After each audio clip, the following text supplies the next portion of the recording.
Okay, guys, so I just got back from watching Fantastic Four, the new movie, and I gotta say that it was definitely a movie in the MCU franchise. This is one of the latest and most obvious signs for me, one of the most obvious films where I have a mixed opinion. I have a very, very mixed opinion on this movie, and honestly, left the theater a little confused. Um, there is a lot in this movie going on that I have not prepared myself for, but ultimately, the movie is really, really enjoyable. It's a great fucking film. It's fun. It's really, really interesting. The story is very well. It's a little bit quick. It's a little bit too fast paced. The runtime is just below 2 hours, so maybe that's why it was felt a little bit rushed. The plot is fine. It's a very, very concise plot. And the characters are all cool. Pedro Pascal is probably in his best, I'll be honest. Like, he probably is the one that carries most of the film for me. He's really fucking good in it. All the other characters, Sue Storm, she's also really, really good. Joseph Quinn is also very, very good as the Human Torch. And the thing is here. He's here. He does a little bit here and there, but he's pretty much here. So it's a Fantastic Four. The story is very quick. It's very simple. They are a group that have been working for a while together. They have powers, you know the story basically. One stretches, one has been invisible, one's made of fire, and the other one is made of rock.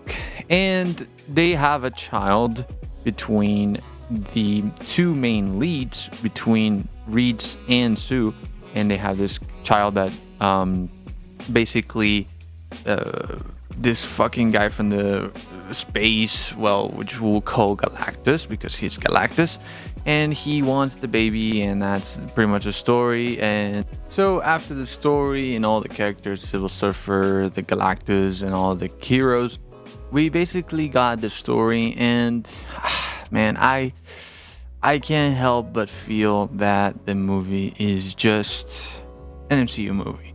It's just an MCU movie over and over again with different coat of paint. This coat of paint is really, really beautiful to look at. It's so refreshing to have such a fresh coat of paint, such a fresh take, and such a fresh costumes and all this stuff. This world and everything is so nice to see after all the slop that we get from these movies.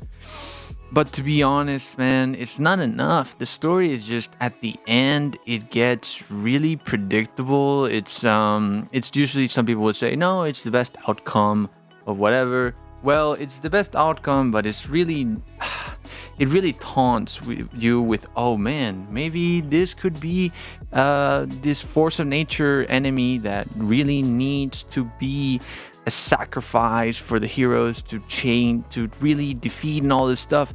But it doesn't really happen, and it's whatever.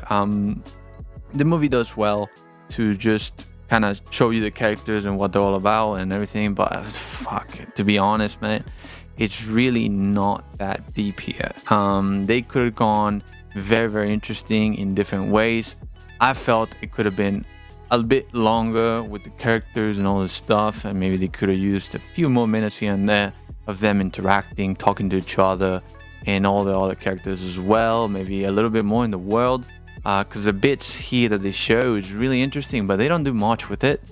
And to be honest, that's kind of about it, to be honest, within the movie. The bad things are just that it's really, really quick. It's really, really fast paced, and it's just throw.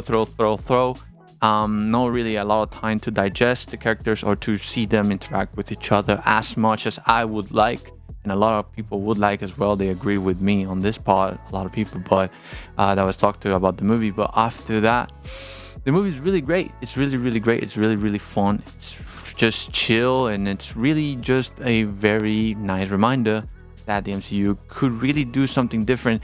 But they need to fix this story, man. You can't have all the stories just have the same story beats most of the time, because it's gonna be very bad in the future. Because you have the next Avengers films, the next two, you have to change something. Now, my idea here is, why not use this type of world for the new characters, right? So they say they're gonna reset everything, and like they do in the comics most of the time. Why not use this world, this kind of vibe, where you don't have this thing about the phones, all this social media stuff, and you got this world that's perfect, where you can fit in Spider-Man, you can fit in everything, in the Future Foundation, all this stuff, and you can have it there, and you can enjoy a cool, different world. This could be a cool, different take, and this could really refresh the takes. We not just have an Iron Man that's just another guy who's really smart and a mechanic and all this stuff. Maybe just have this Iron Man that's stuck in this time, which is also like a Tony Stark's father. Could be also really interesting, right? Because you have this kind of guy who is smarter than the tech available and all this stuff. It could really have a lot of nice and cool ideas that you could take further with each character here. I don't think they're gonna do that. I think they're gonna bring those characters into the main MCU timeline, but it would be interesting to see this timeline being used for the future. I don't think it will, but maybe it's a great idea and could be a lot more refreshing than what the movies that we have seen before. I give this movie it's a very solid 7.5 out of 10. I would give it an 8, I would give it a 7. So it's a 7.5 for me. It's a great film. It's fun. It's very, very nice to see in theaters, and it utilizes a lot the colors and the characters that it has and all this stuff. But at the end of the day, it really just runs into the same old dead ends that all the other movies have, and there's really not a lot of stakes here.